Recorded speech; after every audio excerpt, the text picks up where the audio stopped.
Good morning बच्चों, good morning. आज बेटा हम लोग मेल रिप्रोडक्टिव सिस्टम में आपका देखने जा रहे हैं। पेनिस के बारे में डिस्कस करेंगे। किसके बारे में डिस्कस करने जा रहे हैं बेटा? तो पेनिस के बारे में डिस्कस करने। अगर हम लोग पेनिस के बारे में बात करते हैं तो पेनिस में मैंने एक पॉइंट लिखा है सबसे पहले कि made up from erectile tissue या स्पेशल टिश्यू। देखो पेनिस में क्या क्वेश्चन बनता है वो मैं अभी सेक्शन करके उसके दिखाऊंगा, तो उस पर जो क्वेश्चन बनता है वो मैं आपको बताऊंगा। शायद मुझे आपको याद होगा मैंने जब डाइजेस्टिव सिस्टम पढ़ाया था तो मैंने दो एक्सेप्शन बताए थे। एक तो बताया था पेनिस में ब्लड का फ्लो का एक्सेप्शन बताया था, याद आ रहा है नहीं आ रहा है? मैंने कहा था एसएनएस और पीएसएनएस हर जगह कंट्रोल करते हैं। एसएनएस हर चीज को इंक्रीज करता है, पीएसएनएस हर चीज को डिक्रीज करता है। पर मैंने दो एक्सेप्शन बताए थे। एक एक्सेप्शन बताया था मैंने डाइजेस्टिव सिस्टम से रिलेटेड जो सिक्रीशन थे वहां पे पीएसएनएस इंक्रीज करता था, एसएनएस डिक्रीज करता था। दूसरा मैंने बताया था पेनिस में, जब रिप्रोडक्टिव सिस्टम पढ़ाऊंगा तो वहां बताऊंगा पेनिस में ब्लड के फ्लो को पीएसएनएस इंक्रीज करता है और एसएनएस डिक्रीज करता है। तो वो चीज आज आने वाली है, बहुत ध्यान से हमें समझना। पहले मैंने पॉइंट बोला कि ये जो आपका पेनिस है made up from erectile tissue या स्पेशल टिश्यू, ये इरेक्टाइल टिश्यू या स्पेशल टिश्यू का बना होता है। दूसरा पॉइंट बोला anterior terminal part of penis is known as glans penis. इसका जो किनारे और शुरुआती पार्ट होता है उसे ग्लैंस पेनिस बोलते हैं, और ग्लैंस पेनिस के ऊपर जो स्किन होती है उसे बोलते हैं प्रीपियूस या फोर स्किन। ये पूछा गया है प्रीपियूस या फोर स्किन क्या होती है? ग्लैंस पेनिस को कवर करने वाली स्किन क्या होती है? फोर स्किन कहलाती है। उसके बाद मैंने बोला सेबेशियस ग्लैंड, आपके जो फोर स्किन के नीचे क्या होती है? फाउंड इन फोर स्किन के नीचे सेबेशियस ग्लैंड, ऑयली ग्लैंड पाई जाती है जो कि सिक्रीशन करती है स्मैग्मा का। किसका सिक्रीशन करती है? व्हाइटिश सिक्रीशन होता है जिसे स्मैग्मा बोलते हैं। फिर मैंने कहा prepuce attach with glans penis through the foreskin. जो प्रीपियूस होती है वो ग्लैंस पेनिस के प्रीपियूस अटैच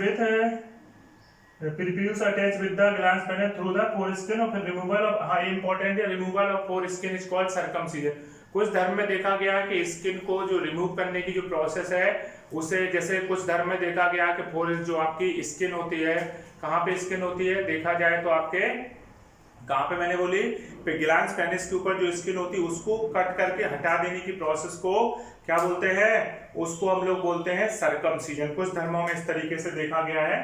फिलहाल हम लोग पेनिस का स्ट्रक्चर देखते हैं। अगर हम लोग पेनिस का स्ट्रक्चर देखते हैं तो इस तरीके से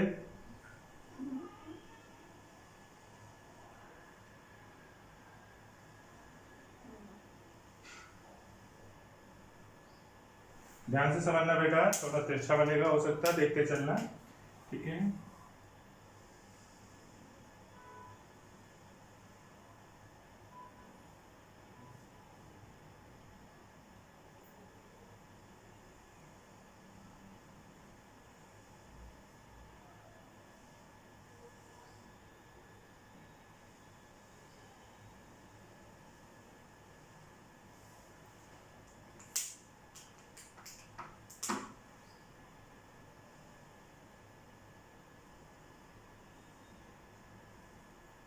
ये तो ओपनिंग हो गई, बाहर आगे का थिक पार्ट क्या हो गया? ग्लैंस पेनिस हो गया, ठीक है?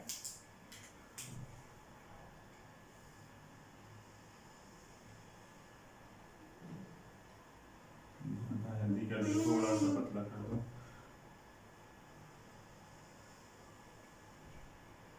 ठीक है?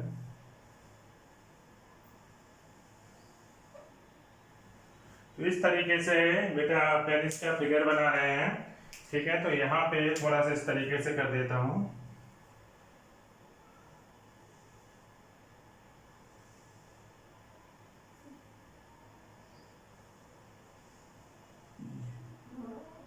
ठीक है, ये थिक पार्ट क्या हो गया? आगे का थिक पार्ट या टर्मिनल पार्ट क्या हो गया? ग्लैंस पेनिस हो गया, ओके?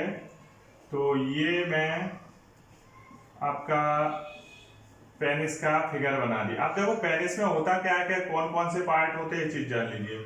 पेनिस में कौन कौन से पार्ट पाए जाते हैं? तो पेनिस जो होता है वो तीन पार्ट होता है। सबसे अंदर का जो पार्ट होता है उसको रूट बोलते हैं। क्या बोलते हैं? ये जो अंदर वाला पार्ट होगा ये रूट हो जाएगा, और यहाँ से यहाँ तक क्या हो जाएगा? बॉडी हो जाएगा, और आगे का पार्ट क्या हो जाएगा? ग्लांस हो जाएगा, ठीक है ना? आगे का थिक पार्ट टर्मिनल पार्ट क्या कहलाएगा? ग्लांस कहलाएगा। एक चीज और याद रखना है, यहाँ पे अगर हम लोग देखें पहले, ये क्या हो गया? मेल यूरेथ्रा हो गया, इसको यूरिनोजेनाइटल ओपनिंग बोल सकते हैं। क्या बोल सकते हैं? यूरिनोजेनाइटल ओपनिंग या मीटस बोल सकते हैं। यूरिनोजेनाइटल ओपनिंग, ऐसे क्या बोलेंगे? यूरिनोजेनाइटल मीटस बोलेंगे। इसके अलावा अगर हम लोग देखें तो इसके जैसे ये पेनिस का जो यूरेथ्रा है, यूरेथ्रा के चारों तरफ मान लीजिए यूरेथ्रा के चारों तरफ एक स्ट्रक्चर लिपटा रहता है जिसको बोलते हैं कॉर्पोरा स्पॉन्जियोसम। क्या बोलते हैं? यहाँ पे ये जो स्ट्रक्चर है इसको क्या बोलेंगे? कॉर्पोरा स्पॉन्जियोसम क्या बोलेंगे? और इसकी संख्या कितनी होती है? एक होती है। इसके अलावा जो रेड से दिख रहा है ये दो होंगे, एक इस साइड और एक इस साइड, तो इसको बोलेंगे कॉर्पोरा कैवर्नोसा। क्या बोलेंगे? Corpora cavernosa. इसकी संख्या कितनी होती है? दो होती है। तो स्पॉन्जियोसम कितना होता है? एक होता है। और वो कितना होता है? दो। यही रूट केस में इसको बोलते हैं क्रूरा और बल्ब। ये इसके लिए क्या टर्म यूज करेंगे? बल्ब। और ये जो चीज हो जाएगी इनके लिए, ये जो टर्म है इसके लिए टर्म यूज होगा बल्ब, और बल्ब की संख्या एक होगी, जबकि ये सब क्या होगा? क्रूरा होगा, और क्रूरा की संख्या कितनी हो जाएगी? दो हो जाएगी। तो इस तरीके से पेनिस का स्ट्रक्चर आप लोग याद रखना, इसको देख लो अच्छे से, फिर हम आगे डिस्कस करते हैं। बेटा देख लो पहले। तो बेटा आपको ये फिगर क्लियर हो गया अच्छे से पेनिस के बारे में। हम लोग सेक्शन ऑफ पेनिस देखेंगे। यहाँ पे हाँ मैंने एक टर्म फोर स्किन बोल दिया था, ये मैंने गलत बोला था। यहाँ पे क्या फ्रेनलम, मैं गलती से बोल गया था। मैंने कहा prepuce attach with glans penis through the frenulum. किसके द्वारा? फ्रेनलम के द्वारा। फ्रेनलम से जो स्किन होती है यहाँ पे कनेक्ट रहती है। ये पार्ट ग्लैंस पेनिस है, तो इसके ऊपर जो स्किन कवर रहती है उसको क्या बोलते हैं? Four skin. और वो अटैच किससे होती है? फ्रेनलम के द्वारा। तो पेनिस के बारे में आप लोग बहुत आसानी से जान गए। इसके बारे में आगे का पार्ट ग्लैंस हो गया, दूसरा बॉडी हो गया, सबसे अंदर का पार्ट क्या हो गया? रूट हो गया। तो क्वेश्चन पीएमटी में पूछा गया बल्ब की संख्या कितनी होती है? क्रूरा की संख्या कितनी होती है? दो। कॉर्पोरा स्पॉन्जियोसम की संख्या कितनी होती है? कॉर्पोरा कैवर्नोसा की संख्या कितनी होती है? दो। तो ये बात हम लोग जान गए। हम लोग सर्कमसीजन आप जान गए, स्किन को कट करके, फोर स्किन को कट करके हटाने की जो प्रोसेस है उसको हम लोग क्या बोलते हैं? उसको हम लोग बोलते हैं सर्कमसीजन। क्या शब्द यूज करते हैं? सर्कमसीजन। तो ये बात जान गए। हम लोग देखेंगे सेक्शन ऑफ, किसका सेक्शन देखेंगे? तो हम लोग देखेंगे सेक्शन ऑफ किसका? जल्दी बताओ। तो पेनिस का अगर हम लोग सेक्शन करके देखें तो उसमें कॉर्पोरा कैवर्नोसा कितना नजर आएगा? स्पॉन्जियोसम कितना नजर आएगा? जल्दी बताओ। तो कॉर्पोरा कैवर्नोसा नजर आएगा कितना? कॉर्पोरा कैवर्नोसा होगा आपका दो, स्पॉन्जियोसम कितना होगा? एक होगा। तो हम लोग क्या देखने जा रहे हैं बेटा? हम लोग देखने जा रहे हैं सेक्शन ऑफ पेनिस। पेनिस का सेक्शन देखने जा रहे हैं, ध्यान से समझते चलना आप लोग। सेक्शन ऑफ पेनिस में अगर हम लोग देखें एसएनएस और पीएसएनएस में ब्लड के फ्लो को कौन बढ़ाएगा? एसएनएस या पीएसएनएस? जल्दी आंसर दो। ब्लड के फ्लो को कौन बढ़ाएगा? तो आप आंसर क्या दोगे? ब्लड के फ्लो को बढ़ाएगा पीएसएनएस, जबकि एसएनएस क्या करेगा? ब्लड के फ्लो को कम करेगा। तो हम लोग क्या डिस्कस करने जा रहे हैं? Section of penis. Section of penis. तो पेनिस के सेक्शन को अगर देखते हैं तो इस तरीके से ये क्या किया? कट करके पेनिस का सेक्शन किया इस तरीके से। ठीक है, ध्यान देना बेटा। तो इसमें क्या होगा? एक आपको कौन कौन से इस तरीके से स्ट्रक्चर नजर आएंगे यहाँ पे? एक तो स्ट्रक्चर आपका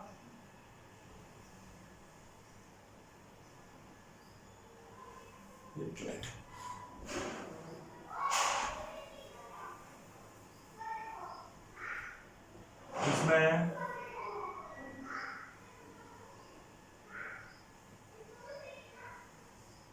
ठीक है, इस तरीके से स्ट्रक्चर, तीन स्ट्रक्चर नजर आते हैं। जो दो ऊपर की तरफ दिख रहे हैं इनको बोलते हैं कॉर्पोरा कैवर्नोसा। इसके अंदर क्या पाई जाती है? Blood vessels. ये जो दो स्ट्रक्चर दिख रहे हैं इनको बेटा बोलेंगे कॉर्पोरा कैवर्नोसा। कॉर्पोरा कैवर्नोसा की संख्या कितनी है? दो है। और ये जो नीचे स्ट्रक्चर दिख रहा है इसको बोलते हैं कॉर्पोरा स्पॉन्ज। इसके ये जो नीचे स्ट्रक्चर दिख रहा है इसको क्या बोलते हैं? Corpora spongiosum. क्या बोलेंगे? Corpora spongiosum. Corpora spongiosum. और इसकी संख्या कितनी हो जाएगी? एक। तो ये दो हो गया। और इसके अंदर क्या होगा? Urinogenital opening. क्या हो जाएगा? यूरिनोजेनाइटल मीटस या इसे क्या बोलते हैं? ओपनिंग। आपने देखा होगा। और इसके अंदर क्या हो जाएंगे? ये ब्लड वेसल्स हो जाएंगे। तो ब्लड वेसल्स किसके अंदर पाई जा रही हैं? तो ब्लड वेसल्स पाई जा रही कॉर्पोरा कैवर्नोसा के अंदर, है ना। तो आप देखो यहाँ पे फिर कनेक्टिव टिश्यू वगैरह होता है, वो मैं नहीं बना रहा हूँ।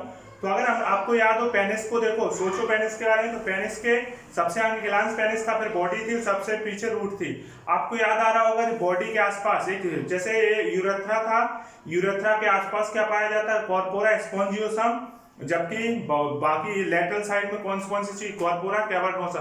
तो कैवर्नोसा की संख्या 1 2 थी और स्पॉन्जियोसम की संख्या 1 थी। स्पॉन्जियोसम जो था, अगर उस पर ध्यान दें तो स्पॉन्जियोसम की खूबी क्या थी, जो स्पॉन्जियोसम था उसके वो यूरिनोजेनाइटल मीटस, यूरिनोजेनाइटल ओपनिंग के आसपास ये पाया जाता है, जबकि कैवर्नोसा क्या होता है, कैवर्नोसा के अंदर ब्लड वेसल्स। तो अगर पेनिस कब इरेक्ट होता है उसके बारे में जान लो, जब ब्लड का फ्लो कहाँ बढ़ जाता है, जब हमारा पैरासिम्पैथेटिक एक्साइटमेंट के टाइम पे पेनिस के अंदर ब्लड का फ्लो बढ़ जाता है, पेनिस इरेक्ट हो जाता है। सीमेन के रिलीज होने के बाद, आफ्टर सेक्स करने के बाद क्या होता है, पेनिस फिर से नॉर्मल पोजीशन में आ जाता है। उसका रीजन है क्योंकि कहीं ना कहीं उसके अंदर से ब्लड का फ्लो वापस हो जाता है। तो ब्लड का फ्लो बढ़ने के कारण ही पेनिस इरेक्ट होता है और इससे ब्लड का फ्लो हट जाता है तो पेनिस नॉर्मल पोजीशन में पहुंच जाता है। एक बात और है, जैसे मार्केट में सेक्स बढ़ाने वाली दवाएं आती हैं, तो वो दवाएं क्या करती है, जैसे पेनिस में ब्लड का फ्लो कौन बढ़ा रहा है, पीएसएनएस बढ़ा रहा है, जबकि एसएनएस क्या कर रहा है, कम कर रहा है। तो जो सेक्स बढ़ाने वाली दवाएं आती है वो क्या करती है, वो पीएसएनएस को स्टिमुलेट करती, साथ देती, एसएनएस को सप्रेस करती, इसलिए सेक्स का टाइम पीरियड क्या होता है, बढ़ जाता है। ठीक है ना, तो समझ में आ गया, ये अच्छे से रख लेना किसकी संख्या 1 है किसकी संख्या 2 है। ब्लड का फ्लो पेनिस पर पीएसएनएस बढ़ाएगा कि एसएनएस बढ़ाएगा, ये मैं अभी लिख दूंगा, पहले इतना आप लोग देख लो, लिख लो अच्छे से। ओके ठीक है। अब अगर बात करें कि पेनिस का इरेक्शन ऑफ पेनिस किस कारण से होगा, तो इरेक्शन ऑफ पेनिस कंट्रोल होगा ऑटोनोमस नर्वस सिस्टम के द्वारा। कहां से कंट्रोल होगा, autonomous nervous system. Autonomous nervous system के 2 पार्ट होते हैं, एसएनएस और पीएसएनएस। तो पीएसएनएस इंक्रीज कराएगा और मतलब कि पेनिस में ब्लड के फ्लो को बढ़ाएगा, जबकि एसएनएस कम करता है। उसके बाद मैंने लिख भी दिया, PSNS and nitrous oxide help in erection of penis. अगर पूछा जाए गैस में कौन सी हेल्प करती है, तो नाइट्रस ऑक्साइड, इतना ही याद कर लेना, ज्यादा डिटेल की जरूरत है नहीं, क्योंकि एनसीईआरटी इससे ज्यादा डिस्कस करती नहीं है, तो हम फालतू में और डिटेल आपको बताना नहीं चाहते। उसके बाद मैंने बोला ejaculation of semen control by SNS. Simple सी बात है, एसएनएस क्या करता है, एसएनएस होता है जो इसको सीमेन को रिलीज कर देता है, उसके बाद ब्लड का फ्लो वापस हो जाता है और पेनिस एक नॉर्मल पोजीशन में आ जाता है। इसके बाद अब हम लोग पढ़ेंगे formation of sperm. Formation of sperm में क्या चीज पढ़ेंगे, ये चीज जान लो। आपको याद होगा मैंने दिखाई थी सेमिनिफेरस ट्यूब्यूल, उसके अंदर जर्मिनल एपिथेलियम थी, तो जर्मिनल एपिथेलियम से ही मैं दिखाऊंगा आपको कि किस तरीके से स्पर्म बनते हैं। जर्मिनल एपिथेलियम में ग्रोथ होकर स्पर्मेटोगोनिया बनेंगे, स्पर्मेटोगोनिया से प्राइमरी स्पर्मेटोसाइट, उससे सेकेंडरी स्पर्मेटोसाइट, और सेकेंडरी स्पर्मेटोसाइट से स्पर्मेटेड बनेंगे, और एक स्पर्मेटेड से क्या बनेगा, स्पर्म का फॉर्मेशन होगा। तो इतना लिखो, फिर मैं बेटा वो लिख देता हूँ, बता देता हूँ आपको। ठीक है, अब देखिए बेटा, हमने फॉर्मेशन ऑफ स्पर्म डिस्कस किया है। फॉर्मेशन ऑफ स्पर्म में देखें तो आपको मालूम होगा स्पर्म का फॉर्मेशन सेमिनिफेरस ट्यूब्यूल में होता है कि नहीं। तो मैंने सेमिनिफेरस ट्यूब्यूल बनाई और मैंने सेमिनिफेरस ट्यूब्यूल के अंदर क्या पाई जाएगी, जर्मिनल एपिथेलियम। ये कौन सी एपिथेलियम होती है, जर्मिनल एपिथेलियम। तो ये जर्मिनल एपिथेलियम उठाई और ये कैसी होती है, 2n होती है। अब ये ग्रोथ करके किसमें चेंज हो जाएगी, स्पर्मेटोगोनिया में। तो स्पर्मेटो आपको मालूम होगा माइटोसिस और मियोसिस, माइटोसिस में नंबर इक्वल रहते हैं, मियोसिस में नंबर क्या हो जाता है, हाफ हो जाता है। तो स्पर्मेटोगोनिया से माइटोसिस होगी, क्या बन जाएगा, प्राइमरी स्पर्मेटोसाइट बन जाएगा। प्राइमरी स्पर्मेटोसाइट से ही में मियोसिस फर्स्ट होगी, तो प्राइमरी स्पर्मेटोसाइट चेंज हो जाएगा सेकेंडरी। ये 2n था प्राइमरी स्पर्मेटोसाइट, परंतु सेकेंडरी स्पर्मेटोसाइट क्या हो जाएगा, nn हो जाएगा। उसके बाद फिर यहाँ पे बेटा मियोसिस सेकेंड हो गई, तो सेकेंडरी स्पर्मेटोसाइट से क्या बन जाएगा, स्पर्मेटेड बनेगा। क्या बनेगा, स्पर्मेटेड बनेगा। और एक स्पर्मेटेड से स्पर्मेटोलियोसिस प्रोसेस के द्वारा क्या बनता है, एक स्पर्म बनता है। तो आप लोग याद रखना क्वेश्चन किस तरीके से बनता है। क्वेश्चन बनता है one primary spermatocyte form. One primary spermatocyte कितना फॉर्म कर रही है, स्पर्म। तो देखो एक प्राइमरी स्पर्मेटोसाइट से कितना बन रहा है, 1 2 3 4, तो कितना स्पर्म फॉर्म, 4 स्पर्म। कितना स्पर्म का फॉर्मेशन कर रही है, 4 स्पर्म का। अगर क्वेश्चन बने one secondary spermatocyte one secondary spermatocyte form कितना, अब एक सेकेंडरी स्पर्मेटोसाइट से एक से कितना बनेगा, 1 और 1 2, तो 2 स्पर्म। कितना स्पर्म बनेगा, 2 स्पर्म बनेगा। जबकि अगर पूछा जाए one spermatid one spermatid form, तो वन स्पर्मेटिड कितना करेगी, फॉर्म करेगी। तो एक स्पर्मेटिड से क्या बनता है, वन स्पर्म, एक स्पर्मेटिड से। तो इस तरीके से क्वेश्चन बनता है। एक प्राइमरी स्पर्मेटोसाइट से कितना स्पर्म बनता है, एक सेकेंडरी स्पर्मेटोसाइट से कितना स्पर्म बनता है, और एक स्पर्मेटिड से कितना स्पर्म बनता है। अब हम लोग इसके आगे इसका स्ट्रक्चर देखेंगे, आपका स्पर्म का स्ट्रक्चर देखेंगे, तो उसको ध्यान से समझना है, ठीक है ना। ओके, तो इतना आप लोग देखिए, फिर हम लोग वहां से नेक्स्ट स्पर्म का स्ट्रक्चर डिस्कस करेंगे, उसको समझेंगे। अब देखिए मैंने स्पर्म का फिगर बनाया हुआ है। देखो स्पर्म का फिगर आप लोग एनसीईआरटी से बना लेना, मैंने ऐसी रफ ली एक स्ट्रक्चर बनाया स्पर्म के बारे में। स्पर्म के बारे में जान लीजिए, आपको मालूम है स्पर्मेटिड से स्पर्म का फॉर्मेशन होता है, पहला पॉइंट। दूसरी बात है इस प्रोसेस को स्पर्मेटोलियोसिस भी बोल सकते हैं, स्पर्मेटिड से स्पर्म बनने की प्रोसेस को। तीसरा पॉइंट, स्पर्म जो होता है 4 पार्ट से मिलकर बना होता है, हेड, दूसरा नेक, तीसरा मिडिल पीस और चौथा टेल। हेड, नेक, मिडिल पीस और टेल। बहुत सारी बुक्स में हम नेक को नहीं लिखते क्योंकि नेक रीजन बहुत हल्का सा होता है, इसलिए सीधे सीधे 3 पार्ट लिख देते हैं, हेड, मिडिल पीस और टेल। मिडिल पीस को बॉडी भी बोल सकते हैं, मैं हमेशा बोलता हूँ मिडिल जो पार्ट होता है उसके लिए बॉडी शब्द भी यूज कर सकते हैं। ये बात हो गई। अब देखो नेक्स्ट इंपॉर्टेंट बात क्या है, देखो इसमें क्वेश्चन जो पीएमटी में रिपीट होता है, जो हमेशा आता रहता है, वो आता है एक्रोसोम। एक्रोसोम क्या होता है, acrosome most sensitive part of sperm, sperm का मोस्ट सेंसिटिव पार्ट होता है, हेड रीजन के ऊपर की तरफ पाया जाता है। और इसमें स्पर्म में जो आपका हेड रीजन है, एक्रोसोम है हेड के ऊपर, इसमें क्या होता है, इसमें आपका लिटिक एंजाइम, लिटिक एंजाइम का मतलब होता है जैसे जब स्पर्म एग से अटैच होता है ना, स्पर्म जब एग से अटैच होता है तो आपको मालूम है एग की मेम्ब्रेन को डिसॉल्व करता है। तो एग की मेम्ब्रेन को डिसॉल्व करने वाला जो एंजाइम होता है उसको बोलते हैं स्पर्म लाइसिन। क्या बोलते हैं, स्पर्म लाइसिन या लिटिक एंजाइम बोलते हैं। तो एक्रोसोम में लिटिक एंजाइम पाए जाते हैं, वो क्या करते हैं एग मेम्ब्रेन को, तो एंजाइम कहां पे पाए जा रहे हैं, एक्रोसोम में पाए जा रहे हैं। एक्रोसोम के ऊपर की कवरिंग होता है, कैप लाइक स्ट्रक्चर होता है, जिसे गैरिया बोलते हैं। बात आती है जो सबसे ज्यादा क्वेश्चन किस किस, एक तो एक्रोसोम पे क्वेश्चन बनता है, दूसरा क्वेश्चन बनता है कि पावर हाउस स्पर्म का कौन होता है, तो मिडिल पीस को पावर हाउस बोलते हैं। तो आप लोग याद रखना M square, M for mitochondria, M for middle piece. Mitochondria जो होते हैं वो मिडिल पीस में पाए जाते हैं, मिडिल एरिया में पाए जाते हैं, और जहां माइटोकॉन्ड्रिया होगी वहां पे एनर्जी का प्रोडक्शन होगा, ये बात आप जानते हो। बात आती है सेंट्रियोल की। सेंट्रियोल मेनली नेक रीजन में होता है, पर इसके अलावा उसको मिडिल पीस में भी काउंट कर सकते हैं। एक्चुअली सेंट्रियोल 2 टाइप का होता है, प्रॉक्सिमल सेंट्रियोल होता है, डिस्टल सेंट्रियोल होता है। प्रॉक्सिमल सेंट्रियोल मेनली आपका नेक रीजन है, पर डिस्टल सेंट्रियोल थोड़ा सा उसका बेस में नीचे की तरफ होता है। मतलब कि देखा जाए जो डिस्टल सेंट्रियोल है वो आपका मिडिल पीस साइड में पाया जाता है। अगर उसको भी ना मानो तो एक सेंट्रियोल और होता है, रिंग सेंट्रियोल। रिंग सेंट्रियोल आपका मिडिल पीस में ही होता है। तो फिलहाल मैंने बोला प्रॉक्सिमल सेंट्रियोल नेक रीजन में, डिस्टल सेंट्रियोल उसके बेस में होता है, मिडिल पीस साइड में होता है। तो सेंट्रियोल मेनली नॉर्मली तो आंसर सेंट्रियोल को हम लोग नेक रीजन में मान के चलेंगे, मगर नेक के अलावा सेंट्रियोल मिडिल पीस में भी होता है। आपको मालूम है टेल सबसे लॉन्गेस्ट पार्ट होता है, स्पर्म का सबसे बड़ा पार्ट होता है। यहाँ पे अगर हमने देखा, ये मैंने स्पर्म बनाया, स्पर्म में एक हेड हो गया, ये मिडिल पीस हो गई, और ये क्या हो गया, टेल हो गई, ये नेक हो गई।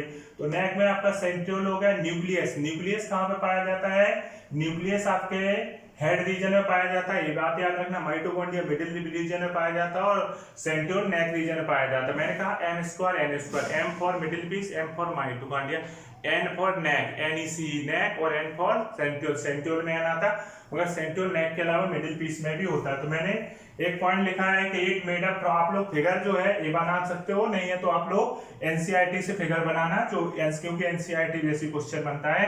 एनसीईआरटी में इतने डिटेल से नहीं बना, थोड़ा डिटेल में दिखाना था, इसलिए मैंने ऐसा बना दिया। तो मैंने लिखा स्पर्म के बारे में, made up from 4 part, normally 3 part लिखे रहते हैं बुक्स में, तो आप नेक नहीं लिखा रहता, तो हेड, नेक, मिडिल पीस और टेल मैंने लिख दिया है। फिर मैंने लिखा स्पर्म के बारे में, discover by Ham and Leeuwenhoek, 2 scientist थे, एक का नाम हैम था, दूसरे का ल्यूवेनॉक, इन्होंने इसके बारे में डिस्कवर किया। फिर मैंने कहा फॉर्मेशन ऑफ स्पर्म, इन्होंने स्पर्मियोजेनेसिस प्रोसेस को स्पर्मियोजेनेसिस या स्पर्मेटोलियोसिस भी बोलते हैं। क्या बोलते हैं, स्पर्मेटोलियोसिस। उसके बाद है sperm is most, sorry acrosome is most sensitive part of sperm. Acrosome क्या होता है, स्पर्म का मोस्ट सेंसिटिव पार्ट होता है। तो इतना पहले आप लोग लिखें, फिर इसके अलावा फिर मैं इसका आगे लिखता हूं, पहले आप लोग इतना लिख लो, है ना। अब मैंने कुछ पॉइंट लिखे हैं कि जो एक्रोसोम होता है, एक्रोसोम कहाँ पाया जाता है? सिंपल सी बात है, हेड के ऊपर की तरफ पाया जाता है, एक बैग लाइक स्ट्रक्चर होता है। उसके बाद मैंने बोला covering of acrosome is called गैलिया। इस एक्रोसोम की कवरिंग को क्या बोलते हैं? गैलिया बोलते हैं। अभी आपने पिछले फिगर में देखा है। उसके बाद मैंने बोला फॉर्मेशन, ये पॉइंट सबसे ज्यादा इंपॉर्टेंट है। इस एक्रोसोम का जो पीएमटी में सबसे ज्यादा रिपीट होता है, एक्रोसोम का फॉर्मेशन सेल ऑर्गेनल, मतलब सेल के किस पार्ट से होता है? तो आप क्या कहोगे? गोल्गी बॉडी से ही एक्रोसोम डिराइव होता है। ये पॉइंट बहुत अच्छे से याद रखना है, सबसे ज्यादा पीएमटी में यही पॉइंट रिपीट होता है। उसके बाद मैंने एक पॉइंट बोला स्पर्म लाइसिन एंजाइम, मैंने अभी थोड़ी देर पहले बोला ही था। कहाँ पाया जाता है? एक्रोसोम में पाया जाता है। न्यूक्लियस कहाँ पाया जाता है? Head region. सेंट्रियोल मेनली कहाँ पाया जाता है? नेक रीजन पाया जाता है। मैंने अभी एक शब्द बोला था आपको, एम स्क्वायर एन स्क्वायर। क्या बोला था? एम स्क्वायर और एन स्क्वायर, ठीक है। एम स्क्वायर का मतलब क्या है? एम फॉर माइटोकॉन्ड्रिया और एम फॉर मिडिल। माइटोकॉन्ड्रिया कहाँ पाया जाता है? मिडिल पीस में पाया जाता है। एन फॉर क्या हो जाएगा? सेंट्रियोल। और एन फॉर क्या हो जाएगा? नेक। आप कहोगे एन फॉर सेंट्रियोल कैसे होता है? सेंट्रियोल में एन आता है, पर सेंट्रियोल को मिडिल पीस में भी कह सकते हैं, क्योंकि रिंग सेंट मेनली, मैंने बोला centriole mainly found in neck region. Centriole दो टाइप का होता है, प्रॉक्सिमल सेंट्रियोल और distal centriole. Proximal centriole help करता है क्लीवेज के डिवीजन में। जब इस पर एग के अंदर एंट्री कर जाता है तो वहां पे क्लीवेज का डिवीजन जो होता है वो प्रॉक्सिमल सेंट्रियोल कहलाता है। डिस्टल सेंट्रियोल क्या करता है? ये एक्सियल फिलामेंट के फॉर्मेशन में हेल्प करता है। फिर मैंने एक सेंट्रियोल और बोला, रिंग लाइक सेंट्रियोल होता है। रिंग सेंट्रियोल मिडिल पीस में, इसलिए आंसर क्या हो जाता है? सेंट्रियोल नेक और मिडिल पीस दोनों में पाया जाता है, और मेनली किस में होता है? नेक रीजन में। उसके बाद मैंने बोला mitochondria found in middle piece and surrounded axial filament. एक चीज याद रखना, माइटोकॉन्ड्रिया मिडिल पीस में पाए जाते हैं, इसलिए मिडिल पीस को पावर हाउस कहते हैं। ये क्या करते हैं? एक्सियल फिलामेंट को, ये इस पतले पतले जो फिलामेंट एक्सियल फिलामेंट थे उनके चारों तरफ पाए जाते हैं, और उस समय एक सीट लाइक स्ट्रक्चर बनाते हैं माइटोकॉन्ड्रिया एक्सियल फिलामेंट के चारों तरफ। इसको बोलते हैं नेबरकहन सीट। क्या नाम टर्म यूज करते हैं यहाँ पे माइटोकॉन्ड्रिया के लिए? नेबरकहन सीट बोलते हैं। उसके अलावा मैंने बोला tail is a longest part. Sperm का सबसे बड़ा पार्ट क्या होता है? टेल होता है। ये स्पर्म के मूवमेंट में हेल्प करता है। तो स्पर्म का अरेंजमेंट होता है 9+2 अरेंजमेंट होता है फिलामेंट का, ये बात भी हमें याद रखनी। तो इस तरीके से स्पर्म कंट्रोल है। हम लोग हार्मोनल कंट्रोल देखेंगे। क्या देखेंगे? हार्मोनल कंट्रोल देखेंगे मेल रिप्रोडक्टिव सिस्टम का। तो इतना चीज आप लोग देख लो, फिर हम लोग हार्मोनल कंट्रोल देखते हैं, ठीक है। अब देखिए, हमने डिस्कस किया आपसे hormonal control of male reproductive system. ध्यान से समझना इसको। Hormonal control of male reproductive system, कौन कौन से हार्मोन है जो मेल रिप्रोडक्टिव सिस्टम को कंट्रोल करते हैं। तो इसमें मैंने देखो ये जो चीज बनाई, ये अजीब सा फिगर बनाया, इसको समझिए। जैसे एक शब्द होता है फीडबैक मैकेनिज्म। क्या शब्द होता है? Feedback mechanism. फीडबैक मैकेनिज्म का मतलब होता है किसी भी चीज को बैलेंस रखना। कोई भी चीज कम हो रही तो उसको बढ़ा दो, अगर ज्यादा हो रही तो उसको वापस से कम कर दो। इस तरीके से किसी भी चीज को मैनेज रखने की जो प्रोसेस है उसको क्या बोलते हैं? Feedback mechanism. अगर हम लोग देखें, आपको मालूम होगा कि मास्टर ग्लैंड किसको बोलते हैं? पिट्यूटरी ग्लैंड को मास्टर ग्लैंड बोलते हो, हाइपोथैलेमस को मास्टर ऑफ मास्टर बोलते हैं। मास्टर का भी मास्टर, क्योंकि पिट्यूटरी ग्लैंड बाकी सभी ग्लैंड को कंट्रोल करती है, परंतु उसको भी कंट्रोल करने में कौन हेल्प करता है? हाइपोथैलेमस। तो पहले हम लोग नॉर्मल प्रोसेस देखेंगे किस तरीके से मेल रिप्रोडक्टिव सिस्टम कंट्रोल होता है। तो सबसे पहले मैंने यहाँ पे लिखा हाइपोथैलेमस। हाइपोथैलेमस मैसेज देता है एंटीरियर पिट्यूटरी को। किसको मैसेज देगा? पिट्यूटरी के एंटीरियर पार्ट को। पिट्यूटरी के एंटीरियर पार्ट से अगर हम लोग देखें हार्मोन वर्क करेंगे, एक का तो नाम होता है ICSH। क्या नाम होता है? यहाँ पे मैं लिख देता हूं ICSH, या क्या बोलेंगे LH, और यहाँ पे मैं लिख देता हूँ FSH। क्या लिख देता हूँ? FSH, follicular stim. तो ICSH पहला मैंने क्या लिखा बेटा? ICSH। या ICSH को क्या बोल रहा है? LH बोल रहे हैं। और दूसरा क्या लिखा मैंने? FSH। क्या लिखा? Follicular stim. तो पहले देखो ICSH कहाँ गया? ICSH को interstitial cell stimulating hormone. Male में इस हार्मोन का नाम होता है इंटरस्टिशियल सेल स्टिमुलेटिंग हार्मोन, और फीमेल में इसी हार्मोन का नाम होता है LH। तो एक ही हार्मोन है, बस नाम बदल गया है। तो इंटरस्टिशियल सेल का दूसरा नाम होता है लीडिंग सेल। तो ICSH कहाँ पे काम करेगा? जाके इंटरस्टिशियल सेल और लीडिंग सेल, और उनसे किसका सिक्रीशन कराएगा? टेस्टोस्टेरोन हार्मोन या एंड्रोजन। टेस्टोस्टेरोन हार्मोन का सिक्रीशन कराएगा। और टेस्टोस्टेरोन हार्मोन होते हैं मेल रिप्रोडक्टिव सिस्टम या मेल के लिए बहुत ही जरूरी होता है।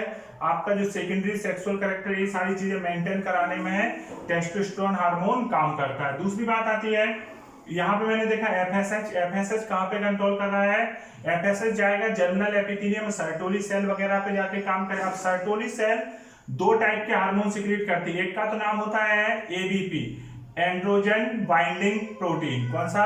तो एंड्रोजन बाइंडिंग प्रोटीन हार्मोन का सिक्रीट, मैंने वैसे भी सर्टोली सेल के बारे में पहले मैं आपको बता चुका हूं।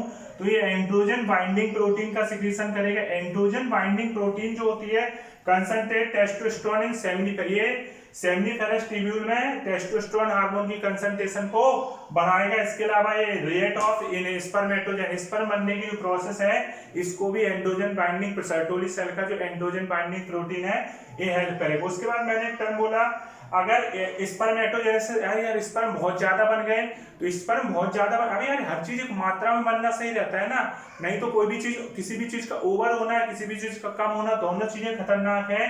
तो यहाँ पे जब एक्सेस स्पर्मेटोजेनेसिस होती है तो यहाँ पे सर्टोली सेल एक हार्मोन सिक्रीट करता है इनहिबिन। कौन सा हार्मोन सिक्रीट करता है?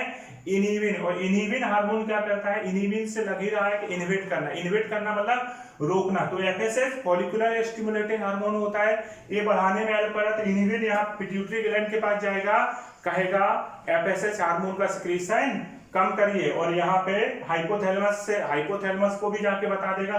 तो हाइपोथैलेमस पिट्यूटरी ग्लैंड पे ध्यान देगा, पिट्यूटरी यहाँ पे ध्यान देगा, और इस तरीके से चीज कंट्रोल हो जाएगी। दूसरी बात आती है टेस्टोस्टेरोन अगर एक्सेस हो जाता है, अगर एक्सेस टेस्टोस्टेरोन हो जाता है एक मात्रा तक ही टेस्टोस्टेरोन, नहीं तो आपने जेनेटिक्स में पढ़ोगे डिजीज होती है जो सुपर मेल वगैरह में टेस्टोस्टेरोन की मात्रा एक्सेस होती है, एक्सेस होना भी खतरनाक है। तो इसको एक्सेस को कंट्रोल करने के लिए क्या होता है, फिर से यहाँ से निगेटिव फीडबैक दिया जाता है। एक तो दिया जाएगा हाइपोथैलेमस, हाइपोथैलेमस के पास तो पहुंचेगा master of master, mainly anterior pituitary. Anterior pituitary क्या करेगी, आईसीएचएस की सिक्रीशन कम करा देगी, जिससे लेडिंग सेल पे काम कम होगा और टेस्टोस्टेरोन का सिक्रीशन कम हो जाएगा। तो इस तरीके से चीजें क्या होती हैं, बैलेंस रहती है, पॉजिटिव बढ़ाना और किस तरीके से कम किया जाए। फिर मैंने एक हार्मोन के बारे में यहाँ पे लिखा है, मैंने लिखा है एफएसएच। एफएसएच का फुल फॉर्म होता है फॉलिकुलर स्टिमुलेटिंग हार्मोन। सिंपल सी बात है, स्पर्मेटोजेनेसिस प्रोसेस को एफएसएच से कंट्रोल करेगा। एफएसएच सबसे जरूरी हार्मोन है। उसके बाद मैंने बोला थायरोक्सिन, थायरोक्सिन स्पर्मेटिड से स्पर्म बनने की प्रोसेस, स्पर्मेटोलियोसिस को कंट्रोल करता, ध्यान देना, नहीं तो थायरोक्सिन कहीं लिखा नहीं रहता, पर थायरोक्सिन भी मेल रिप्रोडक्टिव सिस्टम से रिलेटेड हार्मोन है। उसके अलावा इनहिबिन, इनहिबिन अभी मैंने 2 मिनट पहले आपको बताया था, secreted by Sertoli cell in response to excess spermatogenesis, और ये क्या लिखा, सप्रेस एफएसएच, ये एफएसएच को सप्रेस कर रहा है। किस तरीके से सप्रेस कर रहा है वो आपको मैंने दिखा दिया। फिर मैंने बोला testosterone also give negative feedback and suppress the gonadotropin releasing hormone. ये किसको सप्रेस करता है, गोनेडो, हाइपोथैलेमस से एक हार्मोन रिलीज होता है जीएनआरएच, गोनेडोट्रोपिन रिलीजिंग हार्मोन। उसके अलावा एफएसएच और एलएच, इन सबको ये कंट्रोल करता है। इस तरीके से पूरी की पूरी प्रोसेस कंट्रोल हो जाती है। तो ये तो हमने हार्मोनल कंट्रोल डिस्कस किया। अब हम लोग फीमेल रिप्रोडक्टिव सिस्टम डिस्कस करेंगे। एक दो पॉइंट जो मेल रिप्रोडक्टिव सिस्टम से रिलेटेड है, जैसे मेल यूरेथ्रा, जैसे मैंने पेनिस डिस्कस किया, तो उसमें मेम्ब्रेनस यूरेथ्रा कहाँ है, पेनाइल यूरेथ्रा कहाँ है, ये सारी चीजें आप लोग खुद बुक से पढ़ो, ज्यादा बेस्ट रहेगा। छोटे छोटे पॉइंट है, नहीं तो मैं नोट करके लास्ट में इनको भी लिखवा दूंगा। फिलहाल इतना देखो, आपको समझ में आया कि नहीं आया, इतना अच्छे से आप लोग देख लीजिए। ओके।